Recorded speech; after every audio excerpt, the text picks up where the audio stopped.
बिस्मिल्लाहिर्रहमानिर्रहीम। अस्सलाम वालेकुम। हम पढ़ रहे हैं डेवलपमेंटल साइकोलॉजी। लास्ट वीडियो में हमने बात की थी जीन पियाजे की कॉग्निटिव डेवलपमेंट थ्योरी पर।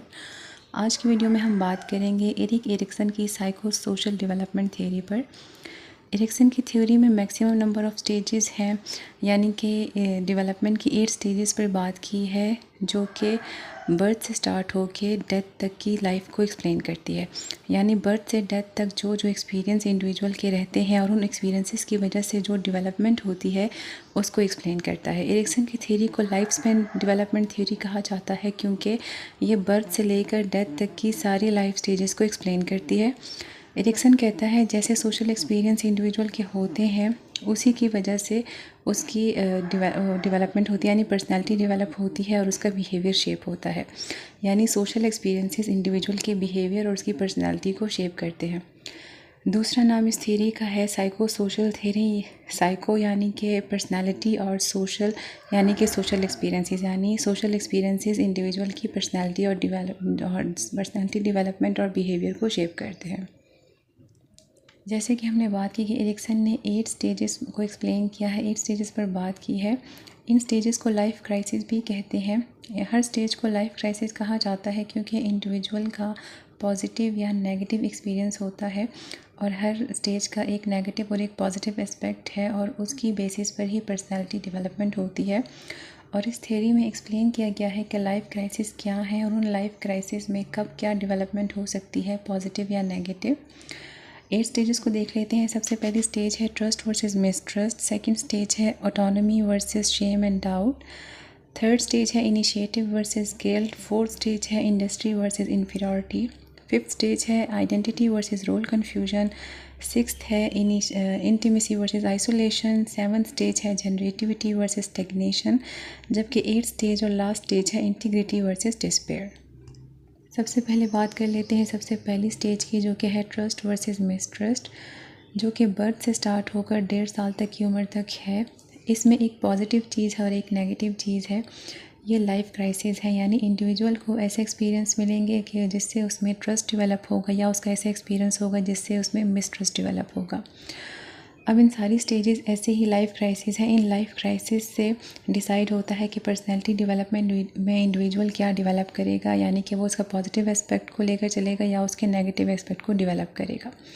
इन दोनों में से जो है ट्रस्ट वर्सेस मिसट्रस्ट जो है, इनमें अगर हम मिसाल के तौर पे बात करें तो जैसे कुछ पेरेंट्स होते हैं जो कि बच्चों के लिए मेड रखते हैं, वो उनकी केयर खुद नहीं करते बल्कि वो मेड उनकी केयर करती है, तो बड़े होकर वो बच्चा मेड से ज़्यादा अटैच होता है और अपने माँ बाप से दूर दूर होता है, यानी उन पर उसका मिसट्रस्ट होता है। या बच्चे किसी अनजान औरत के पास नहीं जा रहे होते, अपनी मदर से या अपने फादर से ही चिपक रहे होते हैं क्योंकि उनका कोई नेगेटिव एक्सपीरियंस रह चुका होता है।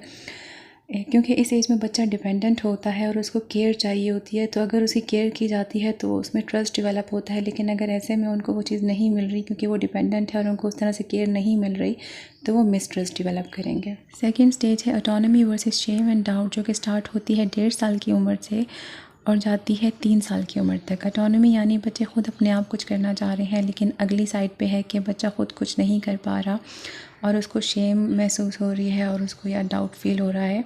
इस एज में बच्चे बड़े हो रहे होते हैं और वो ख़ुद कुछ करने की कोशिश कर रहे होते हैं, वो ख़ुद कुछ करना चाह रहे होते हैं, जैसे कि वो ज़िद करते हैं कि वो खाना खुद खाएंगे या वो अपने जूते खुद पहनेंगे।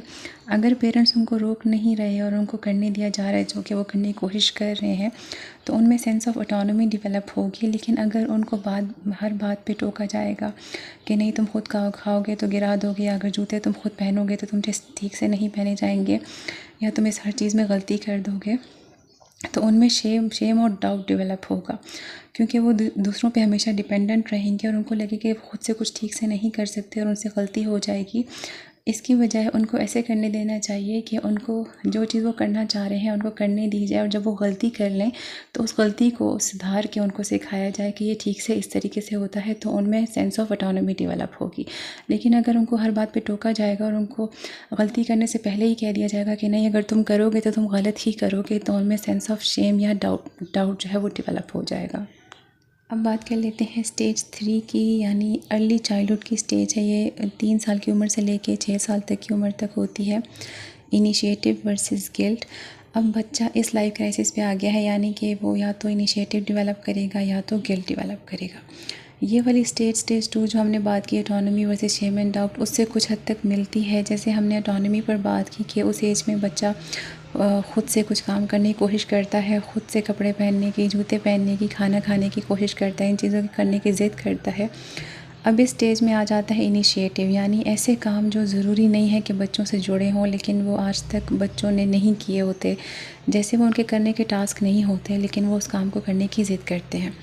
जैसे अक्सर आपने देखा होगा बच्चे झाड़ू उठा लेते हैं कि वो आज सफाई करेंगे, या वो बर्तन उठा लेंगे कि आज हम बर्तन धोएंगे, या अगर आप मार्केट से सामान ला रहे हैं तो वो उसको उठा के ले जाने की ज़िद करेंगे। तो अगर बच्चे को रोका टोका ना जाए और उसको वो काम करने दिया जाए जो वो कर रहा है, तो उसमें इनिशिएटिव डेवलप होगा। लेकिन अगर जैसे पिछली स्टेज में हमने बात की कि अगर उसको बात पे टोका जाएगा और वो गलती करने से पहले ही कहा जाएगा कि तुम ऐसा नहीं कर सकते, तुमसे नहीं होगा, तो उसमें गिल्ट डेवलप होगा।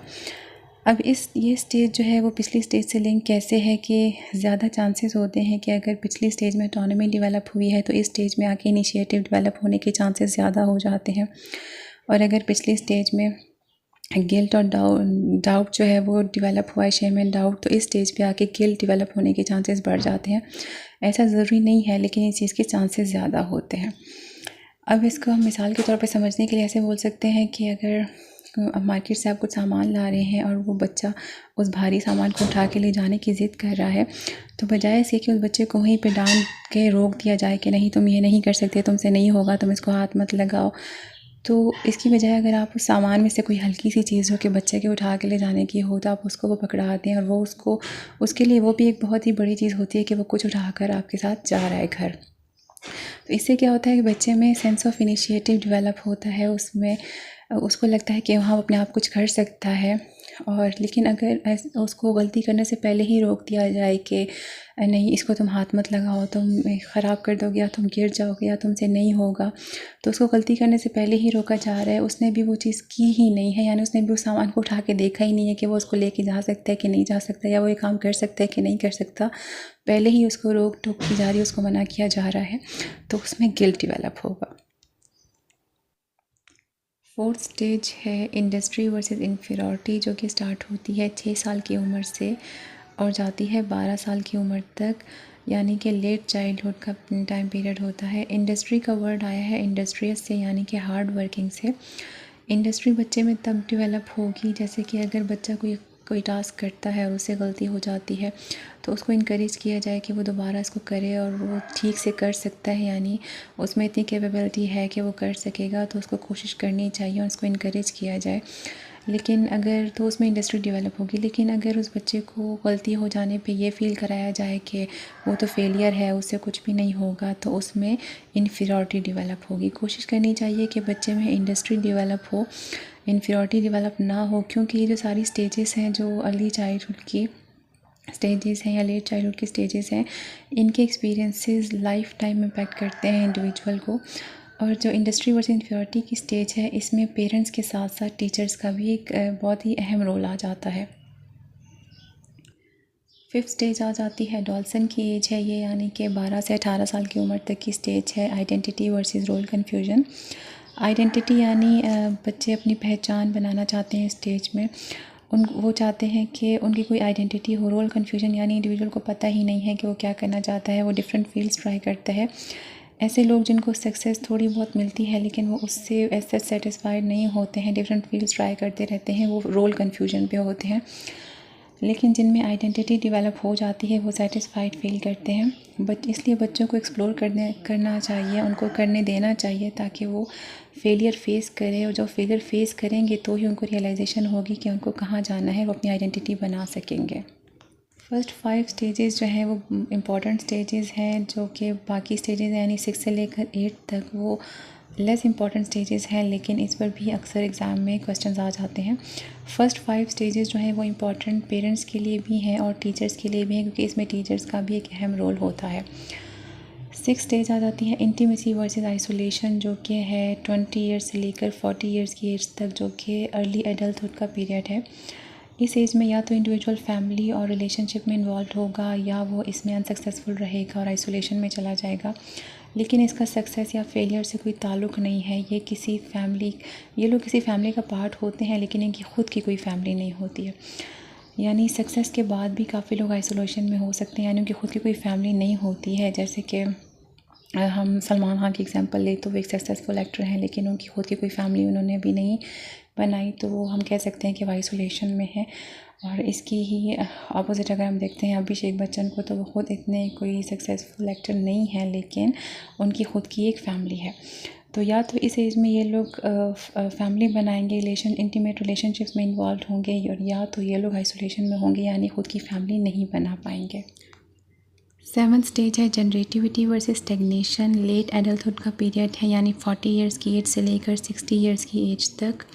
जनरेटिव यानी ऐसे लोग रुकते नहीं हैं, जनरेटिव होते हैं, आगे बढ़ते जाते हैं, अपने लिए, अपनी फैमिली के लिए, अपनी सोसाइटी के लिए कुछ करना चाहते हैं। लेकिन कुछ लोग ऐसे होते हैं जो कि 40 to 45 ईयर्स की एज तक आते आते स्टेगनेशन पे आ जाते हैं, यानी वो रुक जाते हैं कि बस इनको लगता है कि मज़ीद कुछ नहीं करना चाहिए। जैसे कि अगर एक जॉब मिलने के बाद कहें कि बस ये ठीक है, जॉब मिल तो गई है, अब और क्या करना है। ऐसे लोग अपने लिए, फैमिली या सोसाइटी के लिए कुछ नहीं करना चाहते। लेकिन जो जनरेटिविटी वाले लोग होते हैं वो डिफ़िकल्ट टाइम्स में भी आगे बढ़ते रहते हैं। जैसे कि एक फ़ेमस एग्जांपल KFC की है कि अगर आप जानते हो, उसके लोगों में एक बूढ़े आदमी की तस्वीर लगी हुई है, क्योंकि उसकी एज लगभग 60 ईयर्स की थी और उसको 60 ईयर्स की एज तक फेलियर ही देखना पड़ा। लेकिन इस एज में आके भी उसने वो मेहनत नहीं छोड़ी, क्योंकि वो जनरेटिव था, उसने वो मेहनत नहीं छोड़ी और उसने फ्राइड चिकन बेचना शुरू कर दिया। और मेहनत करते करते वो मरने से पहले एक फ़ेमस और सक्सेसफुल आदमी था। तो अब ये एग्जांपल थी जनरेटिविटी की, यानी कि किसी भी एज में जाके लोग हार ना माने और अपनी मेहनत जारी रखें। लेकिन कुछ लोग स्टेगनेशन पे आ जाते हैं, यानी कि रुक जाते हैं। तो इस स्टेज में ये जो लाइफ क्राइसिस है, इसमें जनरेटिविटी एक पॉजिटिव एस्पेक्ट है, जबकि स्टेगनेशन जो है वो एक नेगेटिव एस्पेक्ट है। अब बात कर लेते हैं लास्ट स्टेज की या लास्ट लाइफ क्राइसिस की, जिसको कहते हैं ईगो इंटीग्रिटी वर्सेस डिस्पेयर। ये स्टार्ट होती है 65 ईयर्स की एज तक और ये जाती है डेथ तक। इंटीग्रिटी यानी लाइफ को लेके सेटिस्फेक्शन फील करना, कि इंडिविजुअल को लगे कि उसने अपनी लाइफ अच्छे से जी ली है, उसने अपने लिए और दूसरों के लिए बहुत कुछ किया है और वो सेटिस्फाइड फील करता है। लेकिन अगली साइड पे आ जाता है डिस्पेयर, यानी कि वो दुख में होता है, उसको लगता है कि वो अपनी लाइफ सही से नहीं जी सका और अब उसमें इतनी स्ट्रेंथ नहीं है कि वो कुछ कर सके, वो अपनी लाइफ को सही से नहीं जी पाया। तो फिर वो लोग चले जाते हैं डिस्पेयर में, यानी कि इसमें पॉजिटिव जो एस्पेक्ट है वो है ईगो इंटीग्रिटी, और जबकि नेगेटिव एस्पेक्ट इस स्टेज का है डिस्पेयर। तो एरिक्सन की थ्योरी पूरी एक लाइफ स्पैन को एक्सप्लेन करती है। जब हम पहली स्टेज की बात कर रहे थे तो वो बर्थ से स्टार्ट हो रही थी, जबकि 8th स्टेज जो है वो लास्ट स्टेज है और वो जाती है डेथ तक। तो ये पूरी एक लाइफ की एक्सपीरियंसेस को एक्सप्लेन कर रही है और उसके उन एक्सपीरियंसेस से इंडिविजुअल की पर्सनैलिटी या उसका बिहेवियर कैसे शेप होता है उसको डिटेल से एक्सप्लेन किया गया है। आज के लिए इतना ही, मज़ीद वीडियोज़ के साथ फिर मिलेंगे। अल्लाह हाफ़िज़।